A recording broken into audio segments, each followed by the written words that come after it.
அன்பிற்கினிய நேயர்கள் அனைவருக்கும் என்னுடைய ஆங்கில புத்தாண்டு வாழ்த்துக்கள். நான் உங்கள் கல்வடங்கம் சத்யநாராயண சர்மா பேசுகிறேன். இன்னைக்கு அந்த ஆங்கில புத்தாண்டு எப்படிப்பட்ட பலன்களை 12 ராசிக்கும் தரப்போறது, இந்தியாவுக்கு பொதுவான பலன்கள் எப்படி இருக்க போறது அப்படிங்கறத தான் இப்ப பார்க்க போறோம். அதாவது 1/1/2024 அன்று பஞ்சமி திதி திங்கட்கிழமை கன்னியா லக்னத்துல சிம்ம ராசியில மகம் நட்சத்திரத்துல இந்த ஆங்கில புத்தாண்டு இனிதே பிறக்க போகின்றது. மகம் நட்சத்திரம்னாலே ஜகத்தை ஆழ்வாங்க அப்படின்னு ஒரு முதுமொழி இருக்கு. ரொம்ப விசேஷமான நட்சத்திரம். அந்த நட்சத்திரத்துல இந்த ஆங்கில புத்தாண்டு பிறக்கிறதுனால 2024 அப்படிங்கிற இந்த ஆண்டு நம்முடைய இந்தியாவை ஆளுகின்ற ஒரு ஆண்டாக இருக்கும். நம்ம இஷ்டப்படி நம்ம அந்த ஆண்டை கையில் எடுத்து நமக்கான வழிமுறைகளை எடுத்து செல்ற மாதிரி எல்லாம் இருக்காது. முழுசா இந்த ஆண்டு இந்த ஆண்டு எப்படி போறது அப்படிங்கிறது இந்த ஆண்டோட கையில தான் இருக்கு. குறிப்பா சொல்லணும்னா இது ஒரு மாற்றத்திற்கான ஆண்டு. இந்த ஆண்டோட மிக முக்கியமான குறிக்கோள், லட்சியம் இதெல்லாம் சொல்லணும்னா மாற்றம் ஒன்றே மாறாதது அப்படின்னு சொல்லுவோம். அந்த மாதிரி இது மாற்றத்திற்கான மிக அற்புதமான ஆண்டாக இருக்க போகின்றது. ஏன் அப்படின்னு பார்த்தோம்னா, குறிப்பா மகர ராசியில சனி பகவானும் புளூட்டோ கிரகமும் இணைந்து கடந்த பல வருடங்களாக, அதாவது ஒரு 3-4 வருடங்களாக சஞ்சாரம் செய்து கொண்டிருக்கின்றது. பொதுவா புளூட்டோ கிரகம் ஒரு ராசியில 30-35 வருஷம் வரைக்கும் சஞ்சாரம் செய்வார். சனி பகவான் அந்த மகர ராசியில ஒரு 2.5 வருஷம் சஞ்சாரம் செய்வார். மகர ராசிங்கிறது நம்ம இந்தியாவோட ராசி. ஆகவே இந்தியாவோட ராசியில புளூட்டோ கிரகமும் சனி கிரகமும் இணைந்து இருக்குமேயானால் அது மிகப்பெரிய ஒரு புரட்சியை ஏற்படுத்துகின்ற ஆண்டாகத்தான் இருக்கும். அதுவும் குறிப்பா ஜனவரி மாதம் 17ஆம் தேதி 2023 திருக்கணிதப்படி சனி பகவான் கும்பராசிக்கு பயிற்சியாகிறார். அதுக்கப்புறம் அதிசாரமா வக்கரமா அவர் மகரத்திலும் கும்பத்திலுமாக சஞ்சாரம் செய்து பலன்களை தந்து கொண்டிருக்கின்றார். திருநள்ளாறு வாக்கிய பஞ்சாங்கத்தின்படி டிசம்பர் மாதம் 20ஆம் தேதி 2023 சனி பகவான் பயிற்சியாகி மகரத்திலிருந்து கும்பத்துக்கு போறார். ஆகவே இந்த புளூட்டோவும் சனி பகவானும் பிரிகின்ற இந்த வேலை அப்படிங்கிறது ஒரு பெரிய மாற்றத்தை தருகின்ற வேலையா இருக்கும். உதாரணமா முன்னாடி எல்லாம் நம்ம உலகத்துல பார்த்தோம்னா அடிமைகளை விலைக்கு வாங்கி அவங்கள கொத்தடிமைகளாக வீட்டில் வேலை வாங்கிட்டு இருக்கிற ஒரு காலம் இருந்தது. இந்த அடிமை கொத்தடிமை போன்ற விஷயங்கள் எல்லாம் அழிக்கப்பட்டது. இந்த மாதிரி சனியும் புளூட்டோவும் ஒரே ராசியில சஞ்சாரம் செய்து பிரிகின்ற அந்த வேலை தான். புராட்டஸ்டன்ட் அப்படிங்கிற ஒரு பிரிவு கிறிஸ்தவர்களிடம் இருக்கின்றது. அந்த புராட்டஸ்டன்ட் வருவதற்கான காலமும் இது மாதிரி ஒரு ராசியில புளூட்டோவும் சனியும் இருந்து பிரிந்து சென்ற காலம்தான். அப்போ எந்த நாட்டுக்கு உரிய ராசியில அந்த புளூட்டோவும் சனியும் சஞ்சாரம் செய்து பிரிகின்றார்களோ அந்த நாட்டுக்கான பலன்களை அவர்கள் தருவார்கள். அப்படி பார்க்கிறப்போ மகர ராசிங்கிறது இந்தியாவோட ராசி. இந்தியா ராசியிலேருந்து சனி பகவான் பிரிஞ்சு புளூட்டோலேருந்து பிரிஞ்சு வெளியில போறார் கும்பத்துக்கு. ஆகவே இந்தியாவுக்கான பலன்கள் மாற்றத்தை தருகின்ற மிகப்பெரிய ஒரு பலனாக இருக்கும். நீங்க எடுத்து பார்த்தீங்கன்னா கடந்த ஒரு 6 மாதமாக உலக அளவில் பெண்கள், இந்தியாவின் பெண்கள் உச்ச பதவிகளை பெற்ற வரலாறுகளை பார்க்கலாம். இனி வருகின்ற காலம் கூட இந்த மாதிரி பெண்கள் மிகப்பெரிய முக்கியமான பொறுப்புகள்ல அமர்கின்ற ஒரு சூழ்நிலை கண்டிப்பாக ஏற்படும். எப்பெல்லாம் இந்த மாதிரி ஒரு புளூட்டோவும் சனியும் சேர்ந்திருந்து பிரிந்து செல்லுகின்றார்களோ அப்பெல்லாம் ஒரு புரட்சி வெடிக்கும்.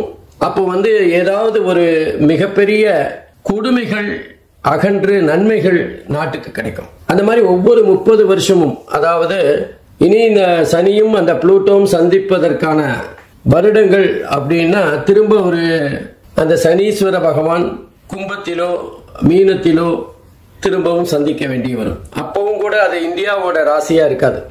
அதனால இந்த காலகட்டம் இந்தியாவோட இந்த ராசி இதெல்லாம் மிகப்பெரிய ஒரு மாற்றத்தை இந்தியாவுக்கு தரப்போறது. அதுதான் 2024 பலாபலன்களாக இருக்கும். இயற்கை சீற்றம் இந்த காலகட்டத்தில் ரொம்ப கொஞ்சம் அதிகமாக தான் இருக்கும். குறிப்பாக தென்னிந்திய பகுதிகள் எல்லாமே எதிர்பாராத மிகப்பெரிய வெள்ளம், வெயில், எல்லா விஷயங்களிலுமே சீதோஷ நிலை அல்லது தட்பவெட்ப நிலைகள் மாறுதல்கள் மக்களுக்கு ஒரு கஷ்டத்தை தருகின்ற அமைப்பாக இருக்கும். தண்ணி கேட்கும்போது தண்ணி கிடைக்காது, ஆனால் வெள்ளமா தண்ணி வரும்போது தண்ணி வேண்டான்னு சொல்லும். அதுதான் நிலைமையா இருக்கும். அது மாத்திரம் இல்லை, மாறுதல் அப்படின்னு சொன்னோம். அப்போ தென்னிந்தியில எடுத்துட்டாலும் சரி, இந்தியாவில் எந்த பகுதியில் எடுத்துட்டாலும் எங்கெல்லாம் குளிர் அதிகமா இருக்கும் நம்ம நினைப்போமோ, அல்லது குளிர் பகுதி அப்படின்னு நம்ம குறிப்பிட்டிருக்கிற இடங்களுக்கெல்லாம் குளிர் மிதமாக இருக்கும். இது குளிராத ஒரு பகுதின்னு நினைச்சிட்டு இருக்கிற பகுதியிலெல்லாம் குளிர் கொஞ்சம் அதிகமா இருக்கும். உதாரணமா சென்னையில குளிர் இந்த வருடம் அதிகமாக இருக்கின்ற ஒரு தன்மையை பார்க்கலாம். அதுக்கு மழையும் ஒரு காரணமாக இருந்தாலும் குளிரின் அளவு கொஞ்சம் அதிகமாக இருக்கக்கூடிய வாய்ப்புகள் இருக்கு. அதே மாதிரி நம்ம அண்டை நாடுகள் மூலமாக ஏதாவது போர் மேகங்கள், போர் வருவதற்கு வாய்ப்புகள் இல்லை, போருக்கான ஏதாவது முகாந்திரம் ஏற்பட்டு அது கடைசியில பேச்சுவார்த்தையில சரி செய்யப்படும். ஆகவே ஒரு விதமான பதட்டமான எல்லை பகுதியில் பதட்டம் எப்பவுமே இருந்துட்டு இருக்கிற மாதிரியான ஒரு சூழ்நிலை இருக்கும். அரசியல் தட்பவெட்பங்கள் கூட அப்பப்போ ரொம்ப பாதிப்பாகவும் அதே நேரத்தில் ரொம்ப கொந்தளிப்பாகவும் இருக்கின்ற ஒரு காலகட்டமா இது அமையும். எதிரிக்கு எதிரி நண்பன் சொல்லுவோம், ஆனா அரசியல்ல எதிரி நண்பர் இதெல்லாம் கிடையாதுங்கிற ஒரு தாத்பரியம் இருக்கு. அந்த வகையில எதிர்பாராதவர்கள் சேருகின்ற ஒரு மிகப்பெரிய மாறுதலை இந்த வருஷம் சந்திக்க போறோம். அதுக்கப்புறம் அந்த ஒரு புதிய நோய், கண்ணு சம்பந்தமா ஏதாவது ஒரு நோய் வரக்கூடிய வாய்ப்புகள் இருக்கு. எப்படி நமக்கு கொரோனா மிகப்பெரிய ஒரு பாதிப்பை தந்து மக்களை முடக்கி போட்டதோ, அத மாதிரி கண்ணு சம்பந்தமா ஏதாவது ஒரு சின்ன இனம் தெரியாத ஒரு நோய் பரவி வரக்கூடிய வாய்ப்புகள் இருக்கு. அதே மாதிரி மக்களுக்கு இருக்கிற மாதிரியே ஜீவராசிகளுக்கும் கால்நடைகளுக்கும் விஷ ஜுரங்கிற மாதிரி ஒரு ஜுரம் வந்து மிகப்பெரிய பாதிப்பை தரக்கூடும். இன்னும் சொல்ல போனா இந்த காலகட்டத்தில் மக்கள் மிகப்பெரிய ஒரு கொந்தளிப்பிலேயே இருக்கிற ஒரு சூழ்நிலை இருக்கும். ஏதோ நிம்மதி இல்லாத ஒரு காலகட்டமாக இந்த 2024 நகர்ந்து செல்லும். அதுவும் குறிப்பா அந்த குரு பகவான் ஏப்ரல் மேல வந்து மேஷத்திலிருந்து ரிஷபராசிக்கு மாறுற வரைக்கும் பாதிப்பு கொஞ்சம் அதிகமா தான் இருக்கும். நம்ம ஒண்ணு நினைக்க அது ஒண்ணு நடக்கிற மாதிரியான சூழ்நிலைகள் ஏற்படும். அங்கங்க பாத்தீங்கன்னா அந்த தொழில்நுட்பம், கணினி சம்பந்தப்பட்ட தொழில்நுட்பம் மிகப்பெரிய மேன்மையை இந்த காலத்தில் அடையும், உச்சத்தை அடைகின்ற காலமா இருக்கும். கணினி சார்ந்த படிப்புகள் அமோகமாக மக்களால் வரவேற்கப்படும். எப்பெல்லாம் ஒரு விஷயத்துல வளர்ச்சி இருக்கோ அப்ப அந்த விஷயத்துல பின்னாடி ஏதாவது பாதிப்புகளும் இருக்கத்தான் செய்யும். அதே மாதிரி சைபர் கிரைம் அதிகரிக்கின்ற காலகட்டமா இருக்கும். மோசடி பேர்வழிகள் புதுசா ஏதாவது ஒரு வழியை கண்டுபிடிச்சு அதன் மூலமாக மக்களை ஏமாற்றுகின்ற காலமா இருக்கும். பொதுவாக நம்ம ஏமாறும் போதுதானே சில விஷயங்களை கத்துக்கிறோம், எப்படி ஏமாறக்கூடாதுன்னு. ஆகவே புதிய புதிய கண்டுபிடிப்புகளுக்கு இந்த காலகட்டம் மிக அற்புதமாக இருக்கும். குறிப்பாக கணினி சார்ந்த துறைகள் உச்சத்தை தொடுகின்ற மேன்மையை பெறுகின்ற ஒரு காலகட்டமா இருக்கும்.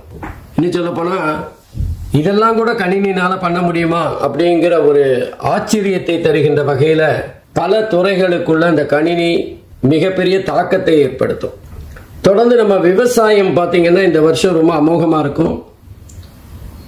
ஆனாலும் நமக்கு மனுஷங்களுக்கும் ஜீவராசிகளுக்கும் இருக்கிற மாதிரியே அந்த பயிர்களுக்கும் ஏதாவது நோய்கள் வரக்கூடிய வாய்ப்புகள் இருக்கு. அதற்கான புதிய மருந்து கண்டுபிடிக்கின்ற காலகட்டமாக இருக்கும்.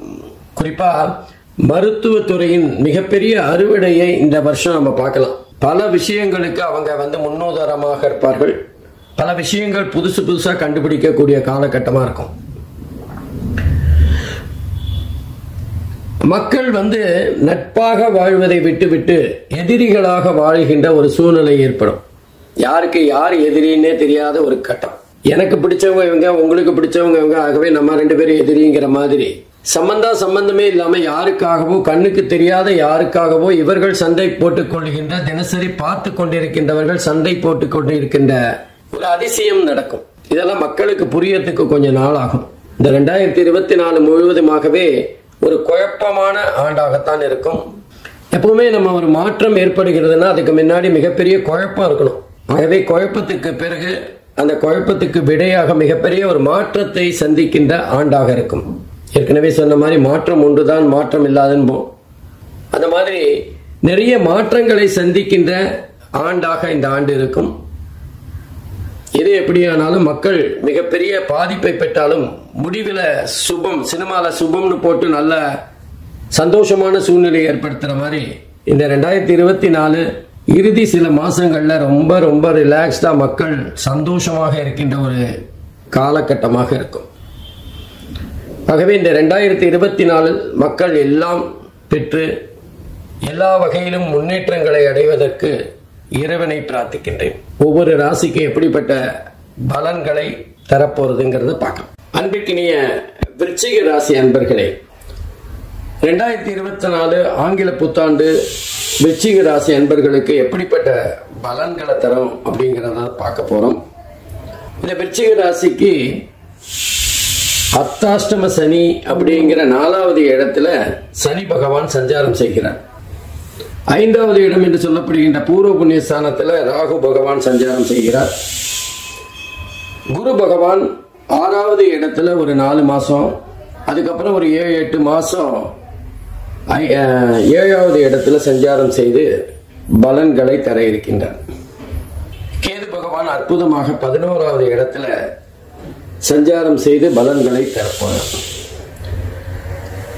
இந்த அமைப்பெல்லாம் பார்க்கிறப்போ விருச்சிக ராசிக்கு சிறப்பான 2024 இருக்கும் அப்படின்னு தான் சொல்லணும். நிறைய பேர் அர்த்தாஷ்டம சனி அப்படின்னா பயந்துடுறாங்க. அதாவது அஷ்டம சனியில பாதி கெடுபலன்களை அர்த்தாஷ்டம சனி தரும் அப்படிங்கிற மாதிரி எல்லாம் சொல்லிட்டு இருப்பாங்க. சனி தன்னோட சொந்த வீட்டில் உட்கார்ந்திருக்கார். அதே நேரத்தில் சனி பகவான் தன்னுடைய பலன்களை கொஞ்சம் மெதுவா தரக்கூடியவர், மந்தக்காரன் இல்ல.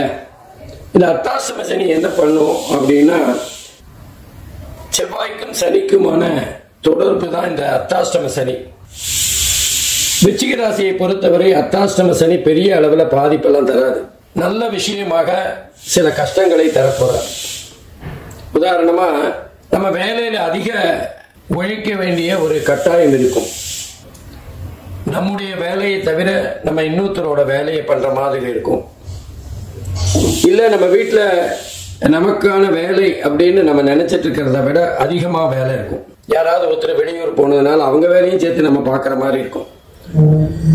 இந்த அர்த்தாஷ்டம சனி மொத்தத்தில் என்ன பண்ணும் அப்படின்னா, கொஞ்சம் உடல் அசதியை தரும். எப்படா ரெஸ்ட் எடுப்போம் அப்படிங்கிற ஒரு கவலையை தரும். இந்த வேலையே வேண்டாம், பேசாம இந்த சமையல் கூட வேண்டாம், வெளியிலேருந்து சாப்பாடு வாங்கிடலாமா அப்படிங்கிற ஒரு எண்ணத்தை தரும்.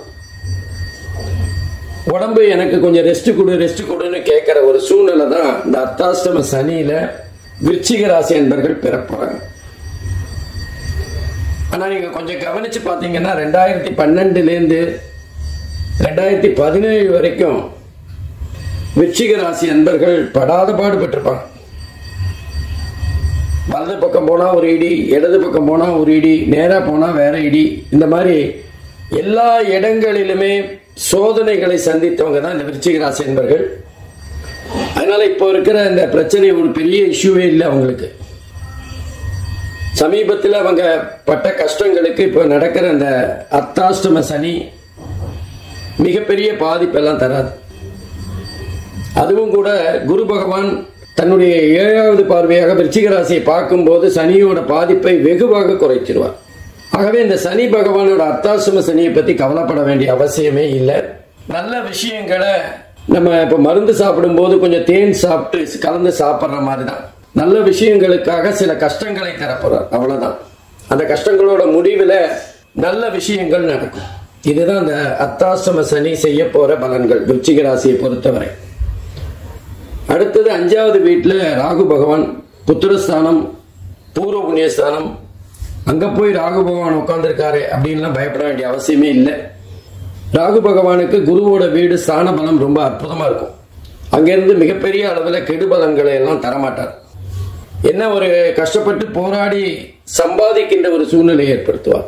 அப்படியே ஜாலியா உட்கார்ந்து சம்பாதிக்கிறத விட உழைச்சு சம்பாதிக்கிற ஒரு சூழ்நிலை ஏற்படும். அப்பப்ப அதிர்ஷ்டங்களையும் தருவார். குழந்தைகள் விஷயத்துல சின்ன சின்ன அதிர்ச்சியான சம்பவங்கள் நடக்கலாம். கீழே விழுந்து அடிபடுறது, இல்ல அவங்க யாரு கூடயாவது சண்டை போட்டுட்டு வருது, இந்த மாதிரி சின்ன சின்ன பிரச்சனைகள் அந்த வயசுக்கு ஏற்ற மாதிரியான குழந்தைகள் மூலமாக பிரச்சனைகள் வந்து போறதுக்கான வாய்ப்புகள் இருக்கு. அதனால பயப்படுற மாதிரி ஒன்றும் இருக்காது. ஏன்னா குருவோட வீட்டில இருந்து ராகு கெடுபலன்களை அதிகமா தரமாட்டார். ஏன்னா நம்ம இருக்கிற சூழ்நிலையை வச்சுதானே பலன்களை தரணும். ராகு கேது பொதுவாக எந்த இடத்துல இருக்காங்களோ அந்த இடத்துக்கு ஏற்ற மாதிரி பலன்களை தரக்கூடியவர்கள். அப்போ இந்த ராகுவினால் மிகப்பெரிய அளவில் விருச்சிக ராசிக்கு பாதிப்பு இருக்காது. சனியும் சுமாரான பலனை தருவார்னாலும் சனி ராகு ரெண்டு பேருமே கொஞ்சம் கொஞ்சம் சிரமங்களை தந்தாலும் அந்த சிரமங்களுக்கு பின்னாடி ஒரு நல்ல காரியம் அல்லது நல்ல செயல், நல்ல யோகமான அனுபவங்களை விருச்சிக ராசி பெறப்போறாங்க. மொத்தமா சொல்லணும்னா உடல் ரீதியா கொஞ்சம் அசதிகள், கஷ்டங்கள் அல்லது ஆரோக்கிய குறைபாடுகள் இருக்கலாம், அவ்வளவுதான். மற்றபடி ராகுவும் சனியும் நல்ல பலனைத்தான் தரப்போறாங்க. அடுத்து ஒரு 4 மாசம் குரு பகவான் 6வது வீட்டில இருந்து பலன்களை தரப்போறாங்க. இந்த 6வது வீட்டுல குரு பகவான் கெடுபலனை தருவார்னா கண்டிப்பா கிடையாது. ஏன்னா குருவை பொறுத்தவரை 3-4 இடங்களை தவிர மற்ற இடங்கள் எல்லாமே நல்ல முன்னேற்றத்தை தருகின்ற ஒரு இடம் தான். நல்ல பலனை தருவாரா அப்படிங்கிறத விட கெடுபலன்களை தரமாட்டார். நல்ல பலன்கள் குறைவா இருக்கும், அவ்வளவுதான். 6வது வீட்டில் இருக்கும்போது வேலை சம்பந்தமான சில மாற்றங்களை சந்திக்கக்கூடும். நம்ம இந்த மாதிரி பண்ணிட்டோமே, இந்த வேலையை விட்டுட்டு இருக்கிறத விட்டுட்டு பிடிக்கிறத பார்த்தோமே அப்படிங்கிற ஒரு எண்ணம் ஏற்படலாம். அதாவது இருக்கிற வேலையை விட்டுட்டு வேற வேலையில நம்ம செட்டில் ஆகிறதுக்கான கொஞ்சம் காலகட்டம் ஆகும். நம்ம நினைச்சது ஒண்ணு நடக்கிறது ஒண்ணு அப்படிங்கிற மாதிரியான ஒரு சூழ்நிலை ஏற்படுத்துவார். ஆனா அதையும் நீங்க சமாளிச்சுதான் வரப்போறீங்க. ஏன்னா விருச்சிக ராசி அவங்க சும்மா இருக்கும்போது தான் அவங்களுக்கு பிரச்சனை. Ideal man's mind is devil's மைண்ட்னு சொல்லுவாங்களே, அந்த மாதிரி சும்மா இருக்கும்போது அவங்க சிந்திக்க ஆரம்பிச்சாங்கன்னா அது பிரச்சனை தான். அப்போ அவங்க பிஸியா வேலை பார்க்க அவங்களுக்கு மைண்டு எந்த விதமான தப்பான நோக்கத்துல சிந்திக்காது, மனசுதானே பிரச்சனை. ஆகவே விருச்சிக ராசிக்கு குரு பகவான் 6வது வீட்டுல இருந்து சில வேலை மாற்றங்கள், பதவி உயர்வு, கொஞ்சம் அதிகப்படியான பணம், இதையெல்லாம் தரத்தான் போறார். அதனால அதுல எந்த சந்தேகமும் இல்லை. ஆனா கொஞ்சம் எல்லாத்துக்குமே சில கஷ்டங்களை தந்துதான் நல்லதை பண்ண போறார். அடுத்த 7-8 மாசம் பாத்தீங்கன்னா குரு பகவான் அற்புதமான இடங்கள், அதாவது 7வது வீடு கலத்திரஸ்தானத்துல அந்த விருச்சிக ராசியே பார்க்கிறார். அந்த குருவோட அந்த பார்வை ரொம்ப அமக்கலமா இருக்க போறது. இது வரைக்கும் 4 மாசம் பட்ட கஷ்டங்கள், சனியால் ஏற்பட்ட பாதிப்பு, ஏன்னா சனி 10வது வீடாக விருச்சிக ராசியை பார்க்கிறார். அந்த 10 அப்படிங்கிறது ஜீவனஸ்தானம். அந்த சனியோட பார்வையினாலதான் வேலையில சில குழப்பங்கள், வேலையில சில அதிருப்திகள் இதெல்லாம் வரலாம். ஆனா அந்த குருவோட பார்வை கிடைக்கிறதுனால அந்த அதிருப்தியே நமக்கு நன்மையாக மாறிடும், நல்லதாக மாறிடும். இல்லைன்னா முடிவு சுபமா இருக்கும். ஆகவே குருவோட 7வது வீட்டில இருந்து பார்க்கிற பார்வை விருச்சிக ராசி என்பர்கள் வேலை செஞ்சாலும் சரி, தொழில் இருந்தாலும் சரி, வியாபாரம் செஞ்சாலும் சரி, மேன்மையாக இருக்கக்கூடிய வாய்ப்புகள் இருக்கு. குறிப்பா பாத்தீங்கன்னா குரு 7வது வீட்டில் இருக்கும்போது நம்முடைய கூட்டு தொழில் பண்ணிட்டு இருக்கோம்னு வச்சுக்கோங்களேன். 2 பேரோட சேர்ந்து நம்ம ஒரு தொழில் பண்ணிட்டு இருக்கோம்னா அதுல அவங்களோட ஒத்துழைப்பு ரொம்ப அற்புதமா இருக்கும். எதிர்பார்த்ததை விட அவங்க நல்லது நமக்கு பண்ணுவாங்க. நீங்க போங்க சார், நான் பாத்துக்கிறேன், நீங்க உங்களோட பிரச்சனையை பாத்துக்கோங்க, நான் இதை கவனிச்சுக்கிறேன், பிசினஸை பத்தி கவலைப்படாதீங்க அப்படின்னு சொல்லக்கூடிய நம்பிக்கையான கூட்டாளிகள் கிடைப்பாங்க. முக்கியமா 6வது வீட்டுல குரு இருக்கும்போது எதிரிகளை வெல்லலாம். நமக்கு பின்னாடி முதுகிருக்க யாராவது குத்துறவங்க இருந்தா அவங்களோட எதிர்ப்புகளை சமாளிக்கக்கூடிய திறமையை 6வது வீட்டுல குரு இருக்கும்போது தருவார். ஆகவே குருவை பொறுத்தவரை 6-7 அமைப்பு என்பது விருச்சிக ராசிக்கு கிடைச்ச ஒரு அற்புதமான அமைப்பு தான். அதை தொடர்ந்து நமக்கு கேது பகவான், கேது 11வது வீட்டுல லாபஸ்தானத்துல அற்புதமா உட்கார்ந்திருக்கார். ராகு, கேது, சனி பகவான் 3 பேருக்குமே 3, 6, 10, 11 ஆகிய இடங்கள் சிறப்பானது.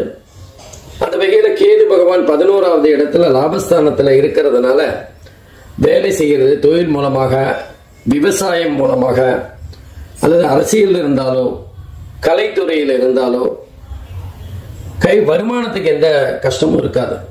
தேவையான வருமானம் வந்துடும். நமக்கு கிடைக்க வேண்டிய பொருள் நமக்கு தேடி வந்துடும். கையில கொஞ்சம் பணம் புரண்டு கொண்டிருக்கின்ற சூழ்நிலையை பார்க்கலாம். எப்பெல்லாம் கையில பணம் இருக்கோ பாதி கவலைகள், எவ்வளவு பெரிய பிரச்சனையாக இருந்தாலும் அதை தூசியாக பார்க்கக்கூடிய தன்மை ஏற்படும். கையில பணம் இல்லாத போது சின்ன விஷயமாக இருந்தாலும் சின்ன பிரச்சனையாக இருந்தாலும் அது பூதாகரமாக தெரியும். ஆகவே இந்த கேதுவோட 11வது இடத்துல அமைப்பு விருச்சிக ராசிக்கு ஒரு வரப்பிரசாதம் தான். குருவும் அற்புதமா இருக்கார், கேதுவும் அற்புதமா இருக்கார். ராகுவும் பெரிய அளவுல பாதிப்பு தரப்போறதுல குரு வீட்டிலேருந்து. ஆகவே விருச்சிக ராசிக்காரர்களுக்கு நல்ல பலன்கள் இந்த புத்தாண்டுல ரொம்ப கிடைக்க போறது. நல்ல பலன்கள் அப்படிங்கிறதோட கடந்த ஆண்டுகளில் சந்தித்து கொண்டிருந்த மன ரீதியான பல பிரச்சனைகள் இல்லாம இருக்கும். சந்தோஷமான செய்திகள் வந்து விடும். சுத்தி இருக்கிற சூழ்நிலைகள்லாம் நல்லா இருக்கும். நம்மளை சுத்தி இருக்கிற நம்ம உறவுகள் எல்லாமே நல்லது நடக்கும் போது அது அவங்களுக்கு சந்தோஷத்தை அதிகமா தரும்ல. அந்த அமைப்பு இந்த காலகட்டத்தில் விருச்சிக ராசிக்கு இருக்கும். ஏன்னா விருச்சிக ராசியை பொறுத்தவரை அவங்கள பத்தி கவலைப்படுறதோட சுத்தி இருக்கிறவங்களை பத்தி அதிகமா கவலைப்படுறதுதான் அவங்களோட மிகப்பெரிய கவலை. அந்த பிரச்சனைகள்லாம் இனிமே இருக்காது. சுத்தி இருக்கிறவங்க கிட்ட இருந்து நல்ல நல்ல செய்திகள் வரும்போது மனசுக்கு கொஞ்சம் தெம்பா இருக்கும். அந்த சந்தோஷமே இவங்களோட செயல்பாட்டை அதிகரிக்கும். உடல் ரீதியாக ஆரோக்கியம் போன்ற விஷயங்கள்ல நிறைய நல்லது நடக்கும். 7வது வீட்டுல குரு இருக்கிறதுனால திருமண காலத்துல இருக்கிறவங்களுக்கு திருமணம் நடக்கும், புத்திர பாக்கியம் உண்டாகும். நல்ல விஷயங்கள் இந்த விருச்சிக ராசி அமைப்புக்கு இந்த புத்தாண்டு, ஆங்கில புத்தாண்டு மிக சிறப்பான பலன்களை தரப்போம். நன்றி, வணக்கம்.